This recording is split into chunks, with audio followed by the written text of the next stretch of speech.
कार्यक्रम सत्य घटनाओं से प्रेरित है। जिनके साथ ये घटनाएं घटी उसकी वास्तविकता उन्हीं तक सीमित है।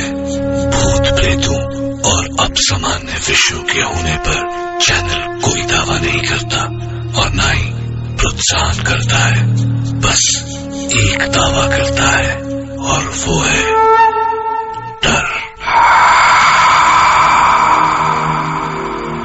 हिप्नोटिज्म यानी किसी जिंदा दिमाग को अपने वश में करने की कला।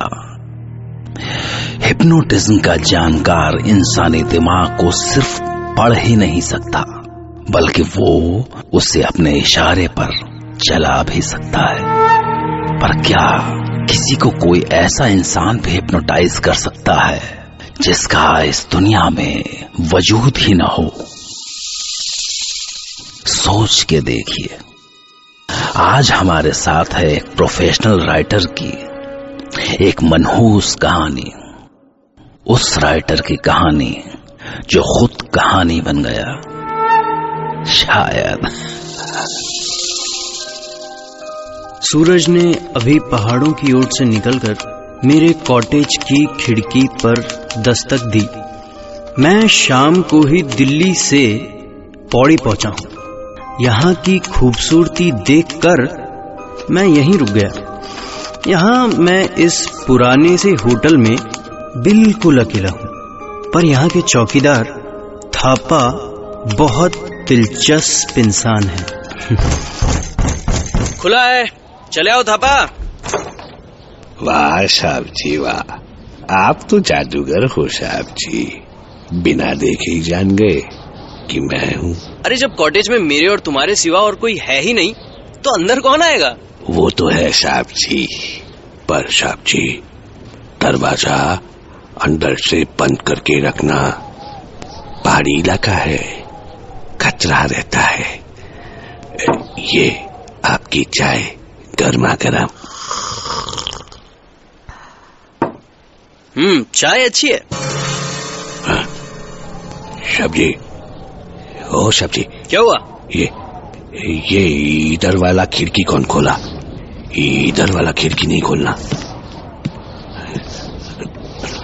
अरे अरे अरे, बंद क्यों कर रहे हो? अच्छी हवा आ रही है यार। नहीं साहब जी नहीं। सामने वाला कॉटेज में कोई रहता नहीं है, उजाड़ पड़ा है। उधर क्या देखना साहब जी? उधर कुछ देखने लायक नहीं है। नहीं बंद रखता है इसको। अरे मगर थापा, ये उजाड़ कॉटेज है किसका? वो साहब जी, आप चाय पियो ना, चाय ठंडी हो रही है। मैं आपके खाने का बंदोबस्त करता है साहब जी। ये इसको क्या हुआ अचानक? उस कॉटेज की बात करते ही ऐसे हड़बड़ा गया जैसे। खैर चलो, मैं अपनी कहानी पर ध्यान देता हूँ।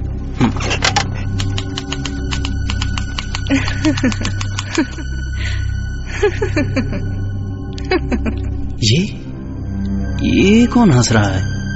कितनी मीठी हंसी है। पर ये तो बगल वाले कॉटेज से आ रही है। देखता हूँ है क्या आखिर।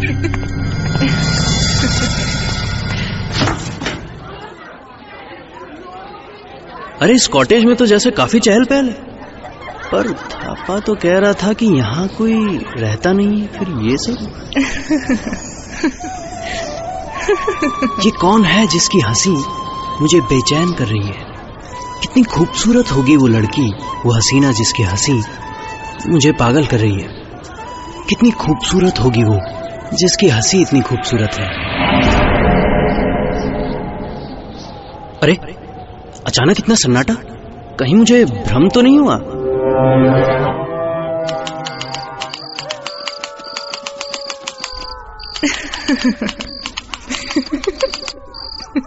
फिर से वही आवाज।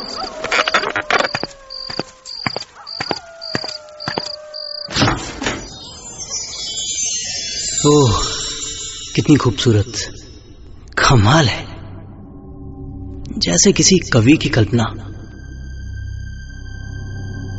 मैं बयान नहीं कर सकता कि वो कितनी खूबसूरत है। मैं उसे खिड़की की आड़ से देर तक छुप कर देखता रहा, जब तक उसे इस बात का एहसास नहीं हुआ कि कोई उसे देख रहा है। और अचानक हमारी नजरें मिली। सच, मैं दिल हार गया। पर्दों की ओर से वो भी मुझे देखती रही, मुस्कुराती रही। मैं खुद को रोक नहीं पाया और उसी रात सामने वाले कॉटेज के पास पहुंच गया।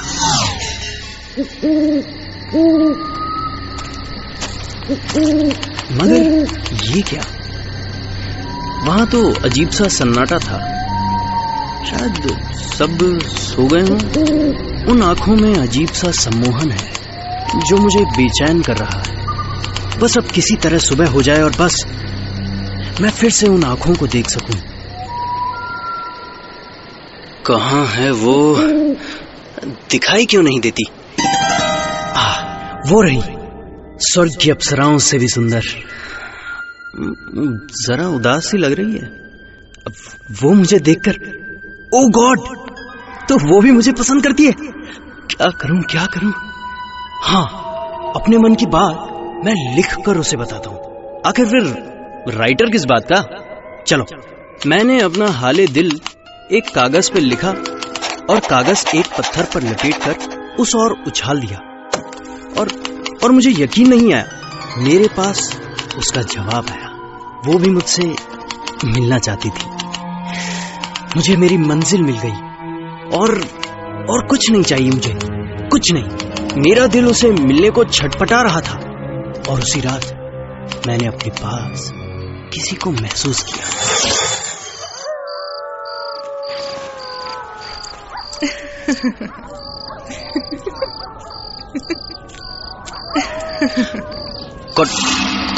कौन है? थापा? अरे थापा, कौन है यहाँ? कौन हो सकता है? अरे ये खिड़की तो मैं बंद करके सोया था, ये खुल कैसे गई? ठंडी हवा आ रही है, बंद कर देता हूं।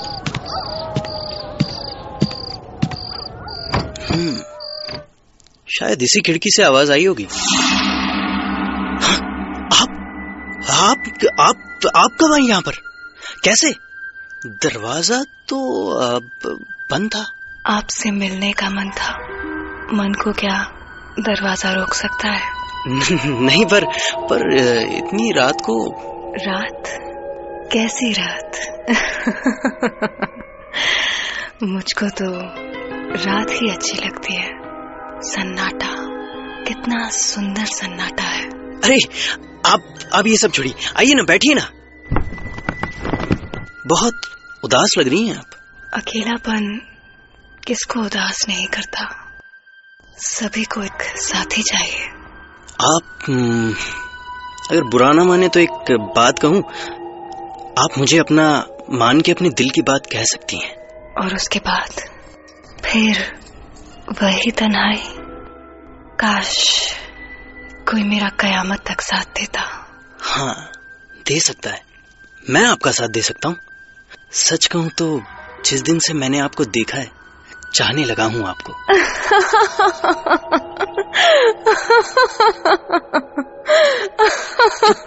क्या हुआ? आप ऐसे क्यों हंस रही हैं? आप ठीक तो हैं? Are you okay?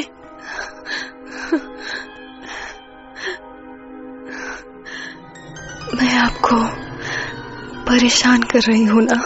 नहीं, नॉट एट ऑल। आप तो खुद परेशान हैं।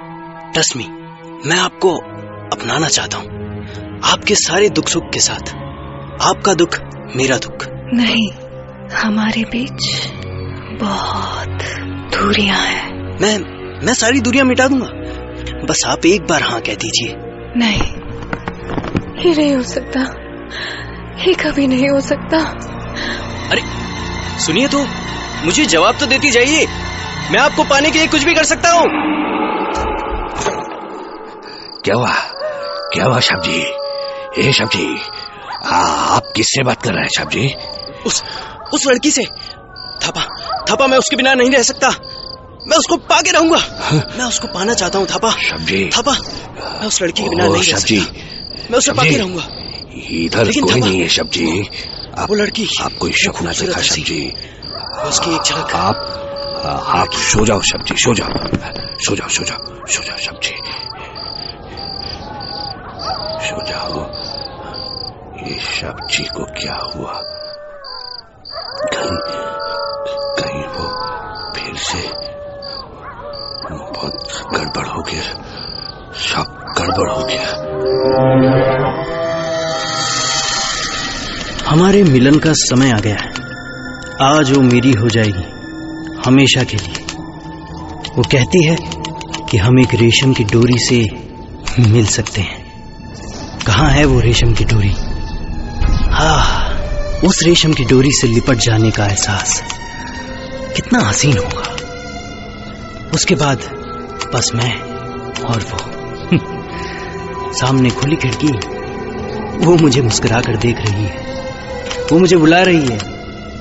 हाँ, मैं आ रहा हूं, मैं आ रहा हूं, मैं आ रहा हूं। वो रही सामने रेशम की डोरी।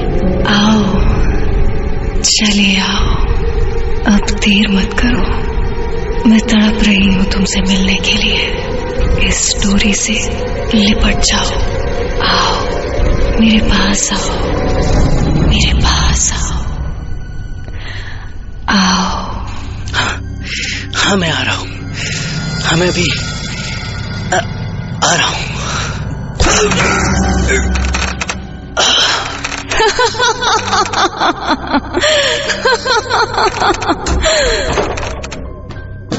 सब्जी, सब्जी, ओह सब्जी,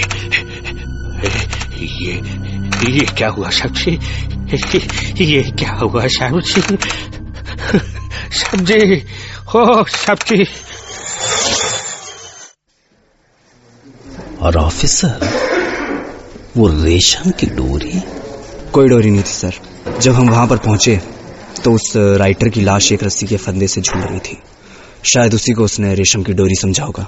पर दरअसल ये कहानी यहाँ खत्म नहीं, शुरू हुई थी। और इसका पता मुझे तब लगा जब मैंने पुलिस ऑफिसर से अगला सवाल किया। पर ऑफिसर, उस थापा ने क्या बयान दिया? कौन थापा? कैसा थापा? जनाब, वो होटल पिछले 15 सालों से उजाड़ पड़ा है। चिड़िया भी नहीं रहती वहां, बस लाशें मिलती रहती हैं वहां से हर 2-4 सालों में।